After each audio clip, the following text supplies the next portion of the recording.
सबसे पहले मैंने स्वयं बाबा जी पे एक कविता लिखी है, मैं आपको सुनाना चाहूंगा। कृपया करके ध्यान से सुनिएगा। एक एक विचार को मोती की तरह पिरोए आप लोगों के लिए। इसका शीर्षक है बाबा साहेब। सत्य सद्भाव का आया समय, सत्य सद्भाव का आया समय, बाबा साहब के सपने सजाने का।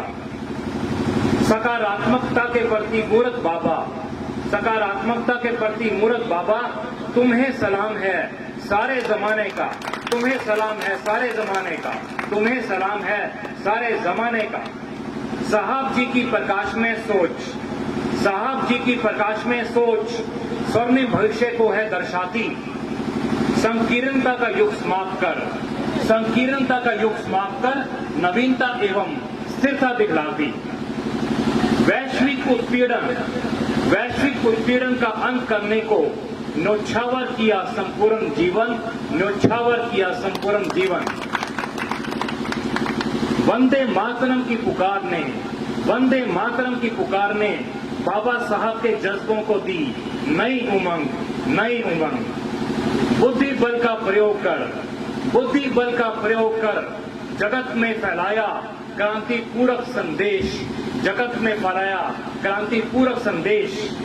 बिखरते समाज को किया संगठित, बिखरते समाज को किया संगठित, उज्जवल किया उनका परिवेश, उज्जवल किया उनका परिवेश। साक्षात साक्षात ईश्वर की परिकल्पना, कलम से बांधा भारत देश, कलम से बांधा भारत देश। सूक्ष्म से सूक्ष्म, सूक्ष्म से सूक्ष्म पुष्प रूपी अक्षर पिरो, लिखा देश अभिलेख, लिखा देश अभिलेख, यानी कि देश का संविधान। बड़े शब्दों से नहीं, बड़े शब्दों से नहीं, बड़े कर्मों से बने बाबा भीमराव विश्व आदर्श, विश्व आदर्श। बटो मत, बटो मत, बांटो मत, यही सार रहा, यही उनका जीवन परिचय, यही उनका जीवन परिचय। सत्य सद्भाव का आया समय, बाबा साहब के सपने सजाने का। सकारात्मकता के प्रति मूर्त बाबा, तुम्हें सलाम है सारे जमाने का, सारे जमाने का, सारे जमाने का। एसडीएम साहब की, एसडीएम साहब की, एसडीएम साहब की।